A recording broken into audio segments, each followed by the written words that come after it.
A gente está na semana da Páscoa, né? A gente sabe muito bem que na sexta-feira a gente viveu um momento muito único, ímpar. Quem esteve lá na ZN, na nossa sede, foi tremendo, né, gente? A gente montou um tabernáculo lá dentro e aonde a gente viveu uma dinâmica de entrar por dentro do tabernáculo, chegar no lugar santíssimo, né? Lugar santíssimo onde era guardada a arca da presença de Deus, que simboliza a presença de Deus. E Jesus, quando ele morreu na cruz, quando ele foi crucificado, ele abriu esse caminho, o novo caminho, um acesso. Hoje você tem acesso à presença de Deus, né? De forma ímpar. Hoje, qualquer ser humano pode se achegar ao trono da graça, porque quando essa história começou, o sumo sacerdote entrava uma vez ao ano, numa determinada data, e ele entrava com muito temor e tremor no coração. Ele entrava até com uma cordinha amarrada no pé, porque caso ele morresse lá dentro, puxavam ele pela cordinha. E esse sumo sacerdote entrava na presença ali de Deus, onde estava a arca, para ser o mediador entre o povo e Deus. E esse sumo sacerdote, ele entrava na presença de Deus ali no santíssimo lugar, né? Ele entrava nesse lugar com um sacrifício, com sangue, né? O sangue do Cordeiro de Deus. Na Páscoa, cada família sacrificava um cordeiro. Eu sei que é difícil entender muitas vezes o significado disso, né? Então, que Deus nessa noite ilumine os olhos do teu coração. Quantos querem receber revelação do céu na mente, no coração, em nome de Jesus? Essa história toda começou quando Deus decidiu tirar o povo da escravidão do Egito. Quando Deus decidiu tirar o povo da escravidão do Egito, é que começou a história da Páscoa, onde cada família sacrificou um cordeiro. O sangue daquele cordeiro foi marcado nos umbrais da casa. Veio o anjo destruidor, destruindo tudo que tinha pela frente, mas aqueles que tinham a marca do sangue do cordeiro não eram destruídos, porque havia um sacrifício, o Cordeiro de Deus. E desde então o povo de Deus começou a esperar pelo Cordeiro de Deus que tira os pecados do mundo. O sangue daquele cordeiro nos umbrais da casa do povo no Egito significava remissão de pecados. O homem que não tem pecado não tem a morte dominando sobre a vida dele. Presta atenção, que hoje você vai sair daqui com uma riqueza de entendimento sobre a ressurreição de Jesus, o poder da ressurreição de Jesus na sua vida. Jesus, ele é o Cordeiro de Deus. Ele veio para se tornar o Cordeiro de Deus que tira os pecados do mundo.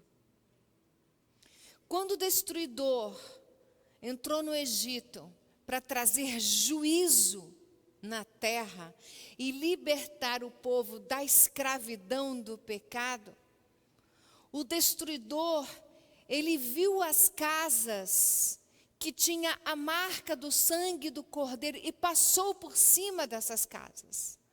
Páscoa é passagem.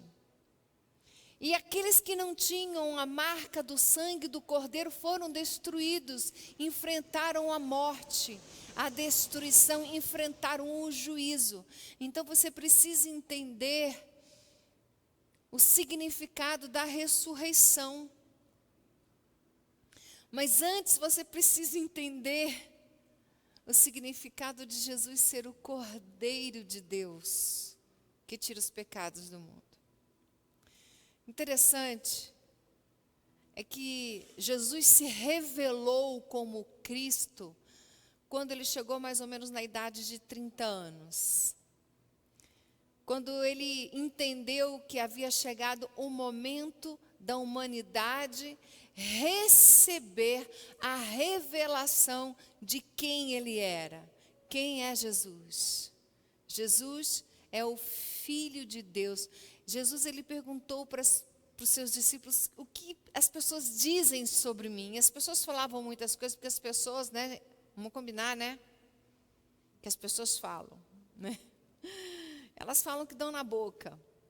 E Jesus quis saber o que as pessoas andam falando de mim. E falavam várias coisas. Mas Pedro falou assim: tu és o Cristo. Aí ele olhou para os discípulos e quis saber: o que vocês pensam sobre quem eu sou? É muito importante você saber quem é Jesus na sua vida.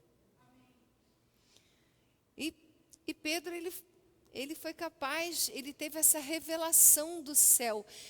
Somente o Deus Pai pode revelar para você quem Jesus é. Quem é da verdade recebe revelação. Aqueles que amam a verdade recebem a integridade da revelação da pessoa de Jesus Cristo. Pedro, ele pôde dizer: tu és o Cristo, o Filho do Deus vivo. Quem é Jesus? Ele é o Cristo, o teu Senhor, o teu Salvador. Jesus, certa vez, na sua caminhada, aos 30 anos, ele começou a se revelar, a operar milagres, né? A chamar os seus discípulos, a formar os seus discípulos, a convidar as pessoas para segui-lo. Olha, me sigam, sejam meus discípulos, porque eu vou ensinar as coisas do reino de Deus, porque o reino de Deus é chegado a vós, né? Então Jesus começou a formar discípulos aos 30 anos de idade. E ele começou operando com sinais, prodígios, maravilhas, curando os enfermos. E por isso ele se tornou muito famoso. As pessoas queriam tocar em Jesus, era empurra, empurra. A agenda de Jesus era uma loucura. Se tu acha que a tua agenda é pesada, irmão, tu não sabe o que era a agenda de Jesus. A Bíblia fala que ele não sabia nem aonde ele ia dormir à noite. Jesus uma vez ficou tão cansado que ele dormiu num barco que estava afundando. Os discípulos tiveram que chamar Jesus: Jesus, Jesus, nós estamos afundando. Aí ele fala: oh meu Deus, estava aqui dormindo numa boa, repreende o mar, repreende o vento, se acalma tudo. E os discípulos ficam: meu Deus, que homem é esse que até repreende os mares e o vento e a natureza obedece? Então, Jesus, ele, aos 30 anos, ele começa a formar os seus discípulos e ele começa a chamar as pessoas para seguirem ele. Tem até um momento em que Jesus, falando sobre isso, os discípulos disseram assim: mestre, nós deixamos tudo para te seguir. E o que nós receberemos por isso? Quem sabe a resposta? O que Jesus falou? Jesus não falou: ó, Deus vai falar muito obrigado. Não. Ele falou: olha, ainda nessa presente vida, vocês receberão muitas vezes mais. E na que está por vir, a vida eterna. Deus tem muito mais para você ainda nessa terra. E na vida que está por vir, uma eternidade com recompensa. Existe uma recompensa para quem segue a Jesus. Mas esses discípulos tiveram que deixar casa, negócios, para seguir Jesus. Porque Jesus, tem um texto que fala que o vento sopra onde quer, que nem sabe de onde ele vem, nem para onde ele vai, e que o Filho do Homem não tinha onde reclinar a cabeça. Então a agenda de Jesus era uma agenda muito louca, muito louca.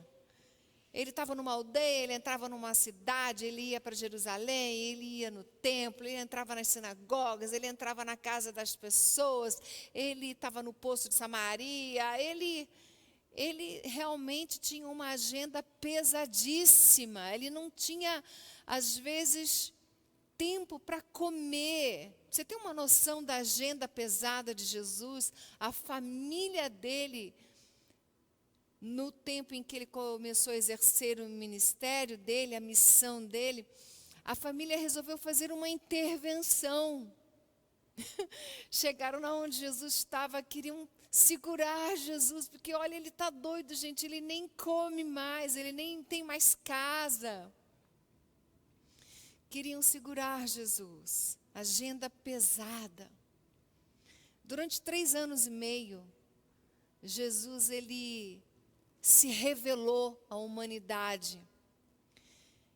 E o natural da gente hoje, com consciência, é pensar assim, puxa, se eu tivesse vivido nessa época, eu tivesse visto um milagrinho assim, pequenininho, tiquiquinho, assim, de nada. Nossa, eu tinha largado tudo, tinha seguido Jesus. Eu jamais teria gritado, crucifica-o. Eu jamais teria negado Jesus, jamais teria abandonado. Nossa, se eu tivesse tido essa oportunidade de andar com Jesus, eu faria isso, eu faria aquilo outro. Querido, você já tem essa oportunidade. Então, agora é a hora de você fazer isso e fazer aquilo. Amém? As pessoas literalmente deixaram seus afazeres, suas casas, e passaram a viajar com Jesus de cidade em cidade, de aldeia em aldeia, porque Jesus tinha a mensagem, as boas novas de que tem jeito. Arrependei-vos, porque é chegado a vós o reino de Deus. Ele era portador das boas novas de Jesus. Ele fez muitos amigos, muitos discípulos, tinha pessoas queridíssimas, e uma das famílias mais queridíssimas de Jesus na Bíblia, que dá até para a gente ter um certo ciúmes, não sei vocês, mas às vezes eu fico, é de Marta, Maria e Lázaro. Quantos sabem que Marta, Maria e Lázaro era uma família muito querida de Jesus? Quantos sabem? Você sabe que Lázaro não foi um apóstolo. Ele foi a vida inteira um amigo de Jesus. Ele morreu, certa vez. Ficou 4 dias morto. E Jesus chegou atrasado para o enterro do melhor amigo dele ali. E aí as irmãs desesperadas, poxa, Jesus, o Senhor curou tantos enfermos. Quantas vezes o Senhor esteve aqui em casa? Eu te avisei que Lázaro estava doente e você chega aqui com ele 4 dias depois de morto. E Jesus então ele pôde falar, eu sou a ressurreição e a vida. Aquele que crê em mim, ainda que morra, tornará a viver. E aquele que vive e crê em mim jamais morrerá. Então você precisa entender o que Jesus quis dizer o tempo todo durante esses 3 anos para os seus discípulos. Que ele é a ressurreição. Domingo passado eu falei, que nós como cristãos, nós não usamos a cruz com Jesus crucificado. Por quê? Porque a cruz está vazia. A primeira coisa que você precisa entender na ressurreição, na Páscoa, é que a cruz está vazia, ele vive. Tudo bem, ele morreu, ele foi escarnecido, zombado, humilhado, cuspido, maltratado, colocaram uma coroa de espinhos que cravaram, essa coroa de espinhos era tão profunda que cravou no crânio dele, chegou no crânio dele. Ele foi crucificado, ele ficou nu, foi humilhado, zombado. As pessoas ridicularizaram dele, cobriram os olhos de Jesus. Já brincaram de cobra cega? Amarra assim os olhos e você tenta achar. Fizeram isso com Jesus. E aí ficavam empurrando e falava, adivinha quem te empurrou agora? Então, se você acha que tem uma agenda difícil, olha para a agenda de Jesus. Se você acha que já foi humilhado, lembre de como foi que ele morreu. Muitas pessoas que foram abençoadas por Jesus gritaram crucifica-o. Né? E Jesus, quando ele estava formando os seus discípulos, ele o tempo todo, ele falou que iria morrer. Ninguém quer saber que o seu líder vai morrer. Não é? Sim ou não? Imagina, eu chego aqui e falo assim, queridos, eu vou morrer, tá? Você, por me amar, me ouviria, continuaria andando comigo, mas entraria num estado de negação. Os discípulos viveram o tempo todo sabendo que Jesus morreria, mas o tempo todo eles viveram um estado de negação da morte dele.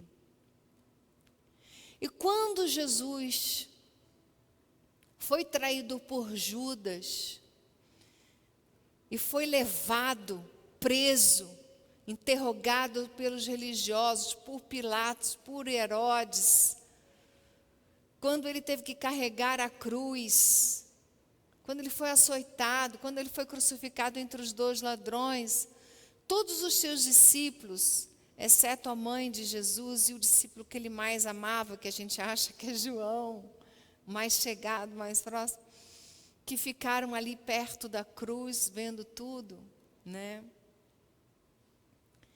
Todos os seus discípulos fugiram, começaram a assistir à agonia, à angústia de Jesus de longe. Imagina, você anda 3 anos e pouco com o mestre, e você vê aquele homem que você depositou todas as suas fichas não, né? Porque aí é de jogador, né? Mas onde você depositou assim toda a tua esperança, toda a tua fé, você largou tudo, você deixou tudo para trás, porque você cria que ele era o Cristo. E que ele traria a solução para o povo. O povo vivia em escravidão novamente aos romanos. Eles queriam Jesus como um libertador e eles não conseguiam entender que o que Jesus estava fazendo era se tornar o Cordeiro, aquele que tira você, aquele que nos tira da escravidão, do erro, do pecado. Jesus morreu na cruz para que você pudesse ser livre e usar o seu livre-arbítrio para escolher o que é bom, verdadeiro, honesto, justo. Amém? Você hoje é capaz de escolher o que é certo. Você pode escolher, decidir abandonar qualquer erro na sua vida. O que te escraviza hoje, porque Jesus ressuscitou, porque Ele vive, e porque você está em Cristo, você tem o direito de ser e é uma nova criatura. Amém?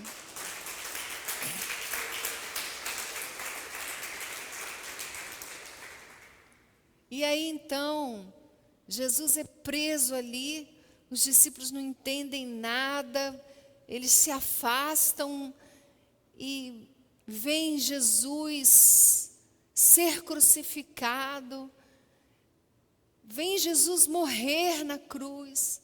Você sabe que quando Jesus morreu na cruz, ele morreu entre 2 salteadores.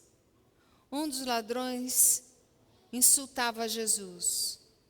O outro salteador, né, disse assim, nem na hora de morrer, você não reconhece o teu erro, nós estamos sendo crucificados porque a gente merece, mas esse homem aqui é justo, por favor, pare de fazer isso. Olhou para Jesus e disse, Jesus, na volta do teu reino, pensa o melhor dia para morrer seria aquele. Sim ou não? Você leva uma vida desgraçada, escravizado no pecado e vai morrer do lado de Jesus. Isso é o que Deus fez por você, humanidade. Você é esse salteador ao lado de Jesus. Você entende? E tem a outra parte da humanidade que é esse outro salteador, que mesmo morrendo, o homem está morrendo. O homem sem Deus está morrendo. O homem sem Deus é como o salteador ao lado de Jesus na cruz, morrendo. O homem está morrendo ao lado daquele que é a ressurreição e a vida e não percebe. Mas aquele outro percebeu, você percebeu, quem está entendendo? E aí aquele salteador falou, ai, por favor, lembra de mim. E Jesus super felizão, ganhando mais uma alma para ele mesmo. Na hora da sua morte, né? Falou, olha, hoje você vai estar comigo no paraíso. E ele morreu. Quando Jesus morreu, 2 pessoas foram lá, enfrentaram Pilatos, José de Arimateia e o Nicodemos. Nicodemos é aquele que era um religioso extremamente importante, mas que cria em Jesus. E José de Arimateia era também um homem muito importante, que cria em Jesus, mas em segredo, porque tinha medo dos judeus. Mas na hora da morte de Jesus, eles saíram de cima do muro. Chegaram lá, deram a cara a tapa para Pilatos, na frente de todo mundo. Falou assim, nós queremos o corpo de Jesus. Pegaram o corpo de Jesus. Nicodemos preparou todos uns ungüentos aromáticos no lençol. Eles embrulharam Jesus nesse lençol, tiraram Jesus da cruz, Jesus morto. Eu quero que vocês pensem no que Jesus de Arimateia e Nicodemos sentiram ao carregar o corpo de Jesus morto na cruz. O que a mãe de Jesus sentiu, o que João sentiu, o que aquelas mulheres que serviam a Jesus o tempo todo durante esses 3 anos, o que elas sentiram, o que os discípulos sentiram? Medo, angústia, tristeza, frustração, perderam o chão, já não sabiam mais como administrar a fé que eles haviam depositado em Jesus. Pedro até negou Jesus. Nicodemos e José de Arimateia colocaram Jesus nesse túmulo novo. E as mulheres viram onde era o túmulo. Num jardim. Né? E elas falaram, vou esperar passar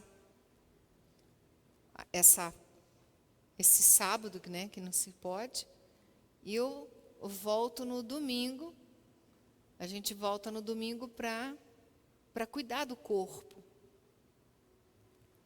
E eles entraram numa profunda tristeza, e 2 deles decidiram ir para Emaús. E eu quero ler esse texto com vocês. Naquele mesmo dia, nós estamos em Lucas, aqui está meio escuro, né?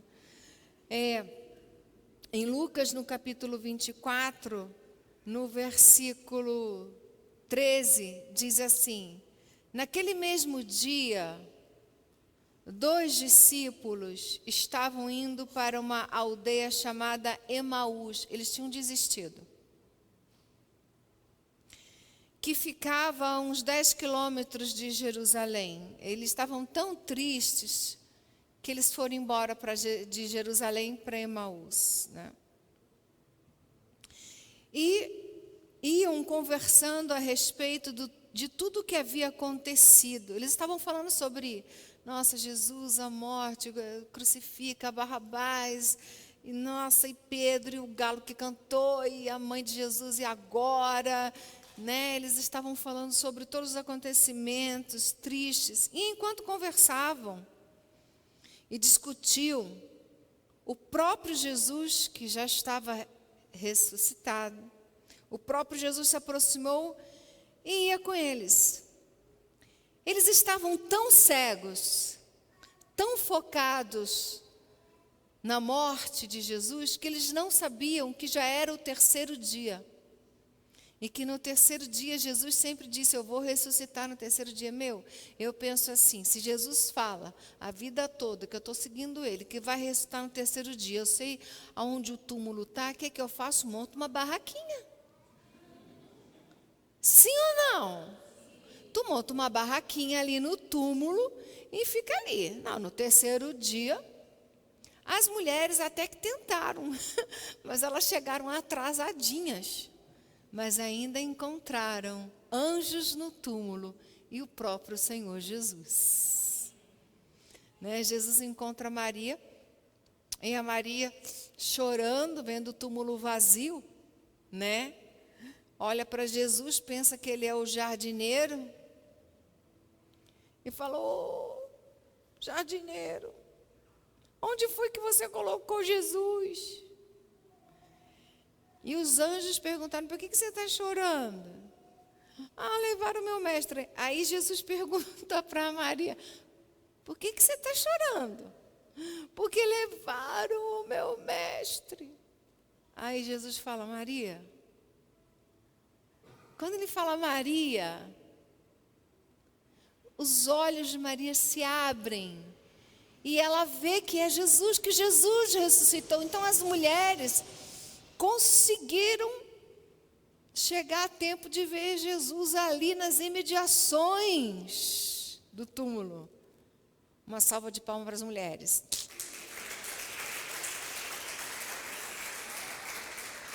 Eu sinto muito pelos meninos, mas vocês perderam essa oportunidade.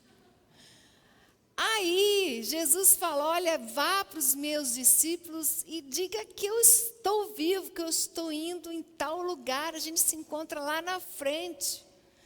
Aí ela chega e fala assim para os discípulos, eu vi o Senhor.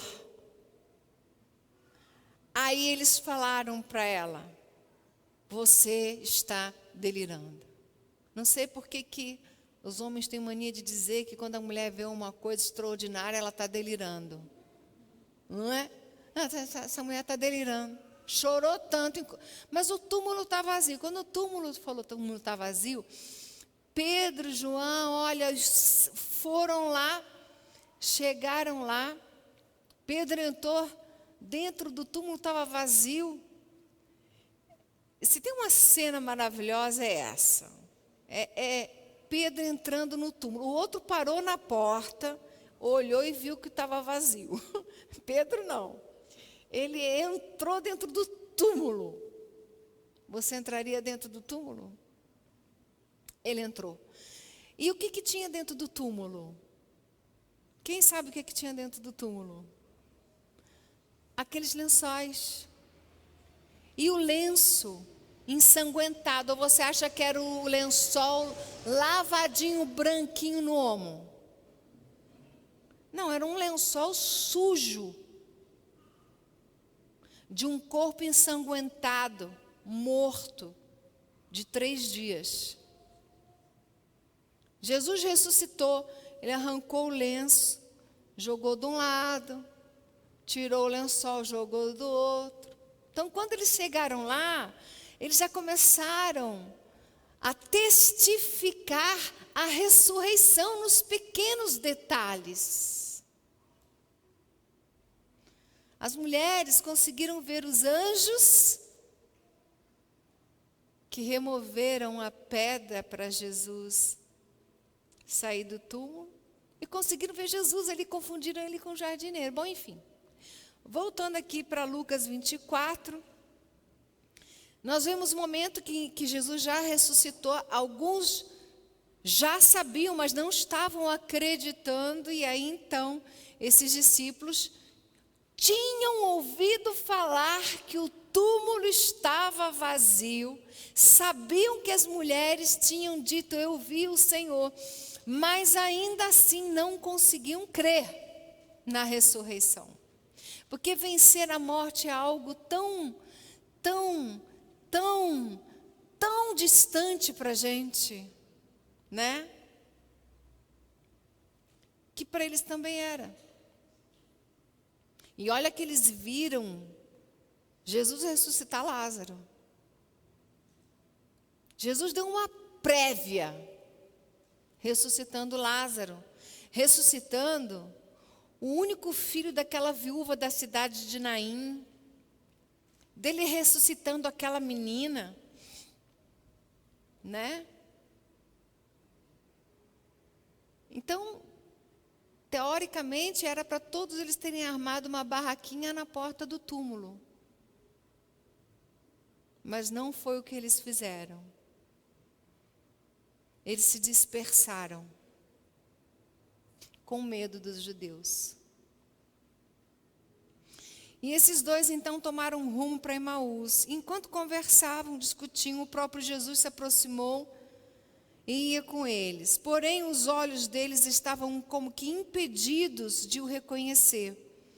Então, Jesus perguntou: o que é que vocês estão discutindo pelo caminho? Isso aqui é bom humor. Eu gosto de rir, eu gosto de contar causa, eu gosto de piada limpa, tá? Eu gosto do bom humor, né? Aqui Jesus chegou e falou assim: e o que vocês estão discutindo? E eles pararam entristecidos. Eu imagino a cena. 2 discípulos indo para Emaús, desesperados, angustiados. Chega um viajante, chega do lado e pergunta: o que vocês estão discutindo? Aí eles param e falam: não é possível. Não é possível. Será que você é o único? Eu quero que você imagine a cena. Essa cena, se a gente puder ver lá no céu, a gente vai rir. Né? Ele olha e fala: olha, será que você é o único? Um deles, chamado Cleopas, respondeu: será que você é o único que esteve em Jerusalém e não sabe o que aconteceu lá nesses últimos dias? E aí Jesus perguntou: do que se trata? Gente, isso é ou não é bom humor? Ué, e do que se trata? Você não sabe de nada. Gente, eles estavam falando com aquele que venceu a morte, o alfa e o ômega, o princípio e o fim. Eu sou a ressurreição e a vida. Aleluia. E eles não foram capazes de reconhecer. Você tem que ser capaz de reconhecer que a tua vida é preciosa e que ela é única. E que hoje você está tendo a grande oportunidade de andar com Jesus. E reconhecer que Jesus está ao seu lado. Que Ele vive, que Ele ressuscitou e te libertou da escravidão, do pecado, do fracasso. Você não precisa repetir a história de pai e mãe, você não precisa repetir história de bisavô, bisavó, tataravô, tataravó. Você não precisa repetir história de ninguém. A tua vida está escondida em Cristo. Você é uma nova criatura. As coisas velhas ficam para trás e tudo se faz novo. E aí então, eles falaram isso para Jesus. Jesus perguntou do que se tratava. E eles explicaram aquilo que aconteceu com Jesus o Nazareno, que era profeta, poderoso em obras e palavras, diante de Deus e de todo o povo. e como que os principais sacerdotes e as nossas autoridades o entregaram para ser condenado à morte e o crucificavam. Aí eles abrem o coração. Eles dizem assim: nós, seus discípulos, esperávamos que fosse ele quem havia de redimir Israel. Eles creram em Jesus, mas eles confundiram a missão de Jesus. Eles falaram assim: a gente achou que era ele quem ia redimir Israel, mas depois de tudo isso, já estamos no terceiro dia. Gente, ao falar terceiro dia, tinha que cair a ficha. Não é? Dá um nervoso. Você tem esse delay na vida espiritual? Não dá raiva? Dá raiva. Né? E o pior é que você faria igual. Ou pior. Né? A raiva é que é isso, que a gente faria pior. Quando eles falaram, já estamos no terceiro dia, desde que essas coisas aconteceram, era para cair a ficha. Aí ele, olha só, é verdade também que algumas mulheres do nosso grupo nos surpreenderam, indo de madrugada ao túmulo e não achando o corpo de Jesus, voltaram dizendo que tinham tido uma visão de anjos, os que afirmaram que ele vive. De fato, alguns dos nossos foram ao túmulo e verificaram a exatidão do que as mulheres disseram, mas não viram. Então, Jesus disse: como vocês são insensatos e demoram para crer em tudo que os profetas disseram. Não é verdade que o Cristo tinha de sofrer e entrar na sua glória? E aí Jesus, olha que interessante, ele começa por Moisés. Ele começa explicando sobre a importância do Cordeiro de Deus que tira os pecados do mundo. Eu comecei falando de Moisés, sim ou não? Aí Jesus, na maior paciência do mundo, começa por Moisés.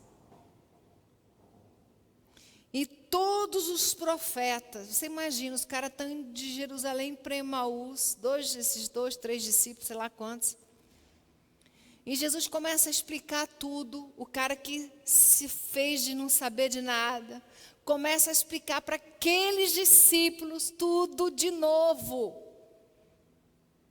De Moisés aos profetas.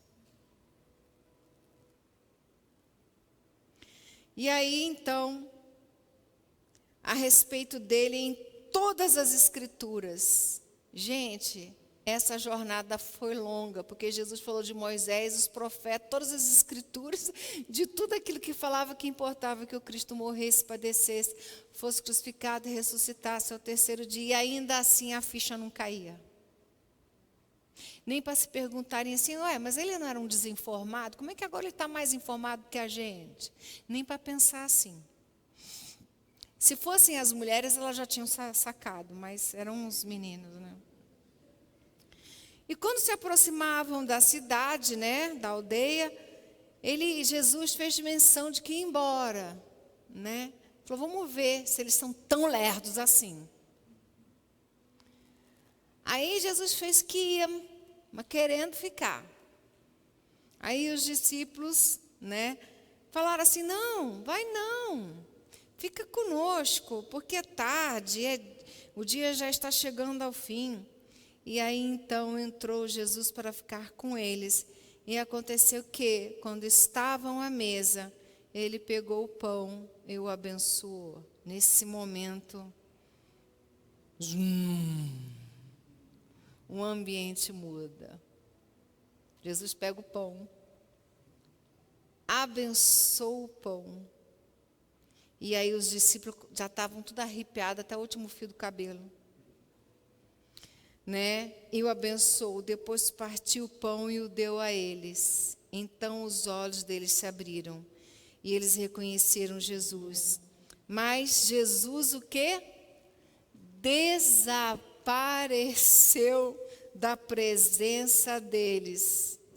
E aí eles disseram uns aos outros, Não é verdade que o nosso coração ardia no peito? Que coisa tremenda.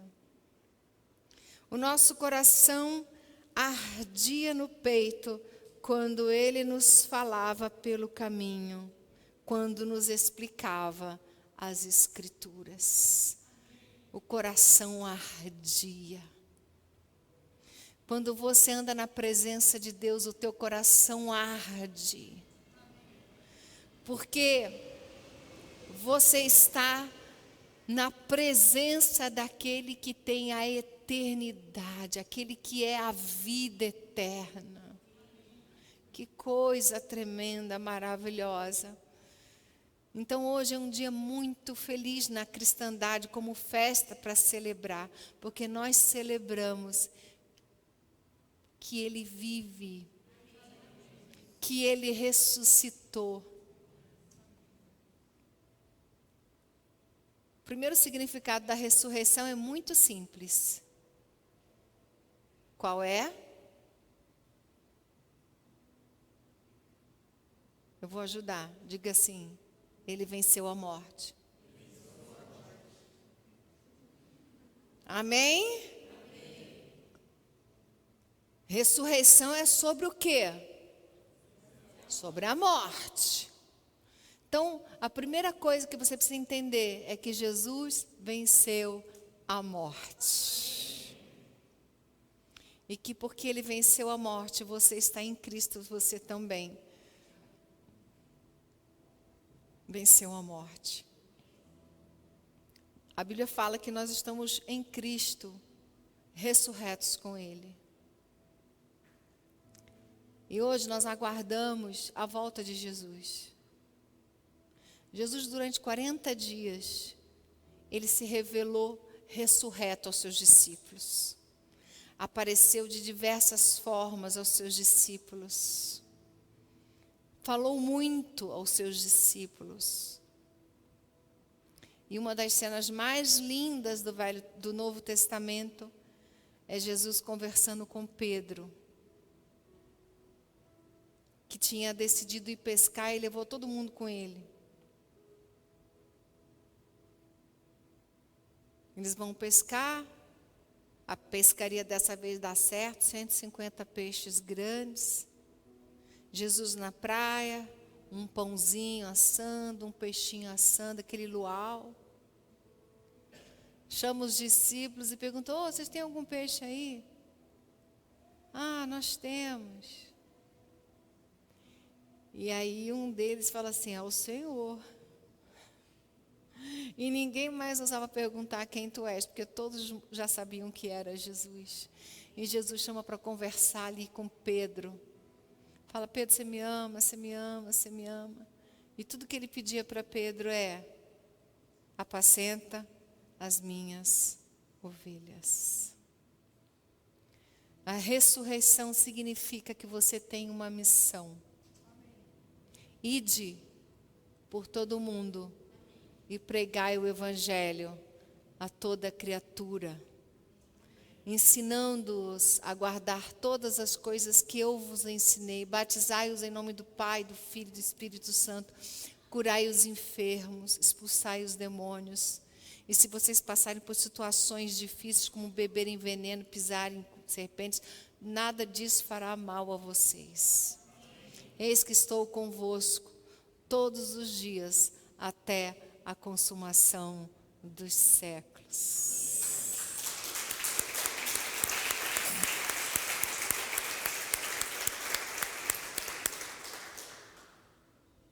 Eu encerro a palavra dizendo isso. Ele está contigo. E eu quero que você pense: como foi difícil para os discípulos entenderem que Jesus ressuscitou? É difícil para você entender que Jesus vive? Chamar os músicos aqui à frente. Enquanto eles vêm aqui à frente, eu quero que você reflita sobre isso. Para você é difícil entender que Jesus vive, que Ele ressuscitou, que Ele venceu a morte? Tomé um dos 12, não estava num dos momentos em que os discípulos estavam reunidos, trancados dentro de casa, com medo dos judeus ainda, e que receberam a visita de Jesus. Aí ele chegou atrasado. Quando chegou atrasado, os discípulos falaram: Jesus estava aqui com a gente, você perdeu, Tomé. E José então, Tomé, né? E aí Tomé então, eu acho que para não dar o braço a torcer, ele fala: porque se eu não pôr a mão nas feridas, porque se eu não ver, eu não vou crer. Aí passado 8 dias, Tomé estava lá, dentro de casa, dessa vez pelo menos estava no lugar certo. Jesus entra e fala assim: Tomé, vem aqui, queridinho. Vem aqui e veja que eu sou eu. Põe a mão aqui nas minhas feridas, porque eu não quero que você seja incrédulo, mas crente. Aí Tomé: ai, Jesus, não sei o quê. Agora você está aí, né, chorando, emocionado.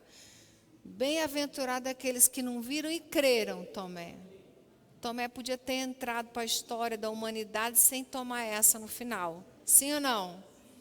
Mas ele tomou para você não tomar. Amém, queridos?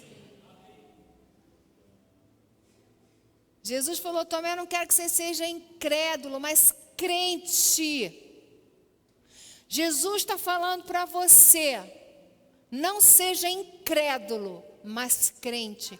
Bem-aventurados que não viram, mas creram. Nós somos bem-aventurados, porque nós transmitimos as boas novas de Jesus desde então, sem ver, mas crendo.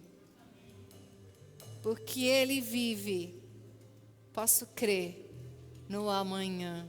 Fique em pé no seu lugar. Nós vamos cantar essa canção. Porque Ele vive, eu sei que você gosta.